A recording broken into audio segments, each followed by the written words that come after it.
नमस्कार दोस्तों, मैं हूं शंकर गुर्जर। एक स्त्री जिसकी आंखों में ज्वाला थी और शब्दों में तूफान। पांचाल के राजा द्रुपद ने एक सपना देखा। अग्नि की पुत्री सारे वस्त्र उतारना चाहा तो समझ लेना प्रकृति की मार बहुत भयानक होगी। इतिहास उठा के देखो, उनकी नस्लें खत्म हो गई। उनका इतिहास हमेशा हमेशा के लिए मिट गया। क्या वास्तव में वो खुश थी? ये कहानी केवल उनकी नहीं है, ये कहानी हम सभी की कहानी है। यह मानवता की कहानी है।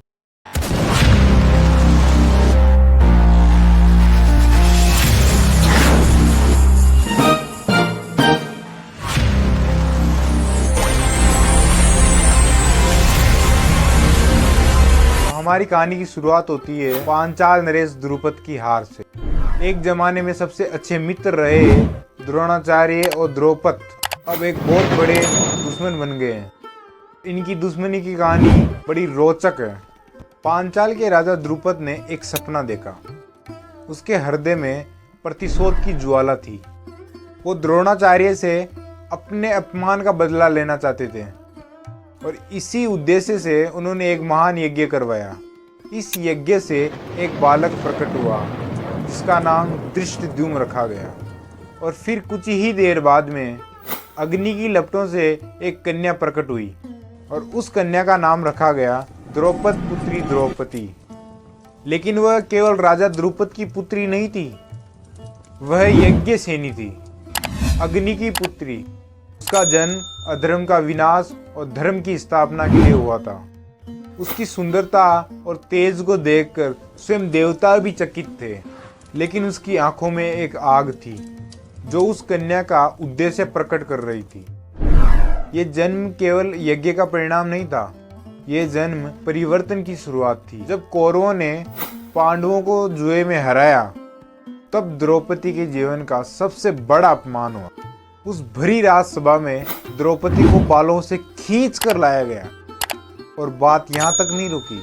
उसके और अपमान के लिए दुर्योधन और दुशासन ने द्रौपदी के शरीर से सारे वस्त्र उतारना चाहा। इसके लिए उन्होंने द्रौपदी का वस्त्र हरण किया। लेकिन द्रौपदी ने हार नहीं मानी। उसने सभा में मौजूद हर व्यक्ति से पूछा, क्या अब भी धर्म और न्याय जीवित है? लेकिन जब किसी ने उत्तर नहीं दिया तो उसने भगवान श्री कृष्ण से पुकार की। उसकी पुकार ने दिखाया कि जब किसी नारी का सम्मान संकट में हो तो सारा ब्रह्मांड उसकी रक्षा के लिए खड़ा हो जाता है। और अगर ऐसा नहीं हो और सभी के सामने किसी नारी का अपमान हुआ हो और सब लोग मौन हो तो समझ लेना प्रकृति की मार बहुत भयानक होगी। इतिहास उठा के देखो, जहां जहां स्त्री का अपमान हुआ है और जिसने किया है उनकी नस्लें खत्म हो गई। उनका इतिहास हमेशा हमेशा के लिए मिट गया। ये घटना केवल द्रौपदी के अपमान की नहीं थी, ये हर नारी का अपमान था और इसका परिणाम विनाशकारी होना ही था। द्रौपदी की उसी स्थिति ने पांडवों को युद्ध के लिए प्रेरित किया। उन्हें हर अन्याय के लिए, हर अपमान के लिए उससे लड़ने के लिए प्रेरित किया। अन्याय के खिलाफ खड़े होने की ताकत दी। महाभारत का युद्ध केवल हथियारों का नहीं था, वो तो धर्म और अधर्म की लड़ाई थी। द्रौपदी की इच्छा थी अधर्म का अंत और धर्म की स्थापना। उसके साहस और धैर्य ने पांडवों को विजय बनाया। महाभारत के युद्ध के बाद जब सब समाप्त हो गया, पूरे आर्यावर्त में शांति हुई, तब भी द्रौपदी ने अपने कर्तव्य को निभाना जारी रखा।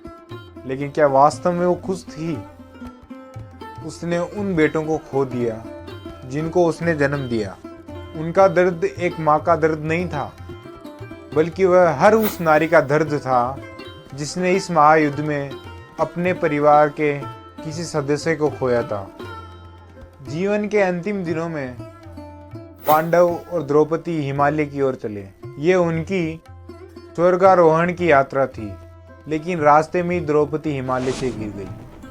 और जब इसका कारण चारों पांडवों ने युधिष्ठिर से पूछा तो युधिष्ठिर ने कहा उन्होंने अर्जुन से अधिक प्रेम किया और इसीलिए वो गिर गई। लेकिन क्या ये सत्य था या ये केवल एक व्याख्या थी? उनकी मृत्यु में सिखाती है कि जीवन में प्रेम और कर्तव्य के बीच में संतुलन आवश्यक है। द्रौपदी केवल महाभारत की पात्र नहीं थी, वो हर युग की स्त्री के लिए प्रेरणा है।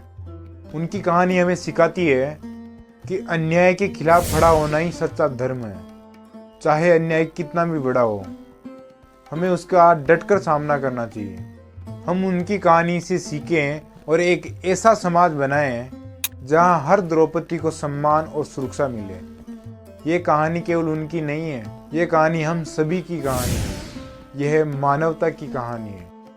आज जब हम महिलाओं के साथ हो रहे अन्याय को देखते हैं तो हमें ये याद रखना चाहिए कि हर द्रौपदी का सम्मान करना हमारा कर्तव्य है। द्रौपदी केवल एक पात्र नहीं थी, वो विचार थी, एक क्रांति थी, और उनकी ये कहानी कभी खत्म नहीं होगी। अब यह सब हम पर है कि हम सब उनके विचारों को किस तरह से आगे बढ़ाते हैं। द्रौपदी की कहानी हम सबको अपने अंदर झांकने और समाज को बदलने की प्रेरणा देती है। क्या हम इस प्रेरणा को समझ पाएंगे? बहुत बहुत धन्यवाद, आपने ये वीडियो पूरा देखा। आज के लिए बस इतना ही, फिर अगले वीडियो के साथ मिलूंगा। जब तक के लिए अगर आपने इसे नहीं देखा है तो ज़रूर देखें और हमें कमेंट में ज़रूर बताएं कि अगला वीडियो आप किस महाभारत के पात्र पर देखना चाहेंगे, ताकि हमें भी आपकी विचारों को जानने का मौका मिले। बहुत बहुत धन्यवाद। जय हिंद, जय भारत।